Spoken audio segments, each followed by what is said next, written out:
So anyway, you realize that you're putting in 50 or 60 hours a week for all those years, missing your family. I was paid well. I'll never complain about that. It was actually pointed out to me by the owner's wife that I made a lot of money. That's when I was beginning to think that maybe there was an issue because I made a lot of money, and, and she didn't like that. Maybe it was taking something out of her pocket. I don't know. But money doesn't compensate for everything. So just remember that, you know, um, that you need to balance your life between work and home life. Um, there's always going to be good things and there's always going to be bad things. I don't care who you are, who you work for. If you work for yourself, there's always ups and downs in life, and you make the best that you can with it. Um, but it was, I had a lot of fun working there, and through the years, and I had some times that weren't that much fun. Um, but when the retirement thing came up, it came up. I was called upstairs and was asked, "What are you planning on doing over the next couple of years?" by the owner. And I told him, I said, "You know what? I'm so tired right now, knowing that every time I turn around, there's there's more problems and there's more issues." I said, "If I could get someone to pay for my benefits till I turn 65, which is 2.5 years, um, I will retire tomorrow." So he just looked at me. And I said, "I'm serious." I said, "I'll retire tomorrow." And because it was something over, I was accused of playing games instead of working. Um, Not that he had seen me or anything. It was, spies that were, I guess, friends of hers or his. I don't know. At that point in time, he wasn't talking to me much either. I guess she just decided that she was just going to pound him into putty until he finally got rid of me. So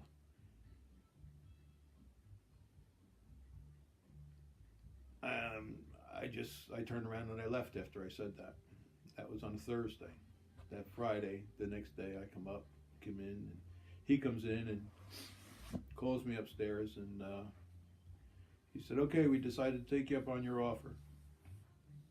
And I said, "On my offer?" And he goes, "Yeah." He says, "But you have to stay until the end of the year, December 31st." And I said, "All right." And I was actually a little flabbergasted that he said that, because, some of the things you say out of just sheer animosity, and maybe you regret it a little bit afterwards, because I really did like working there, and at the same point, I couldn't stand working there anymore.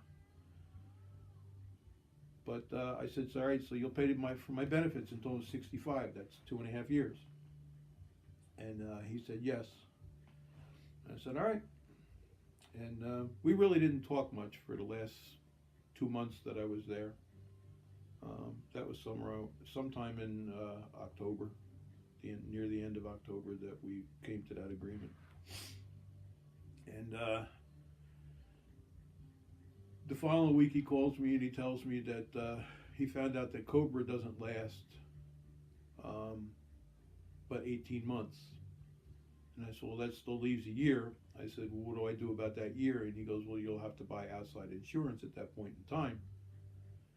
And I said, "All right, but our original agreement was is to make sure that he knew that, I wasn't leaving if I wasn't having my benefits paid until I was 65." And he said he understood that.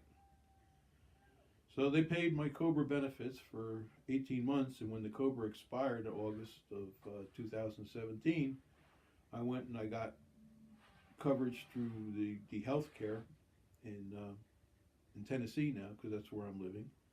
And I sent the bill to them.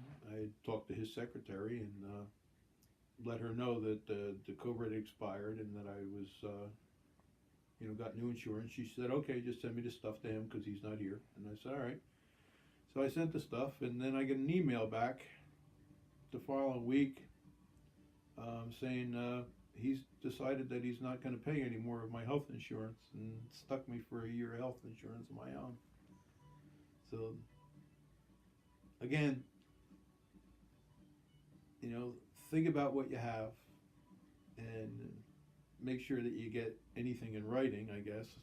So I would never think he was always an honorable man, that he would at least follow up on his agreement that when we had the discussion, it was until I turned 65. Not when I turned 64 and struggled the last year of your eligibility before Medicare on your own, to stick me with health care coverage that cost me $1,831 a month. And then January 1st, the Blue Cross Blue Shield, who was taking over, it was $2,830 a month, until I turned 65 in the middle of the year.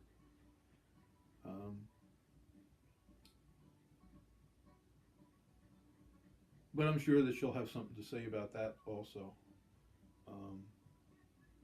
But no fool in the right mind says, okay, I'll leave, and you can pay for my benefits for the next year and a half, and then I'll go a year without benefits because I can't afford to pay it myself. So it was definitely, with the one agreement it was that it was going to be, my benefits would be covered until I was 65. And he wouldn't even answer an email, and I won't lower myself to call him, because if I do, he's just not going to answer anyway. He's going to say I'm not here, or she's going to say I'm not here. But we're done with it. We're done with it. So you did get me on that one. Haha, you got me good. All right? I hope you're proud of yourself.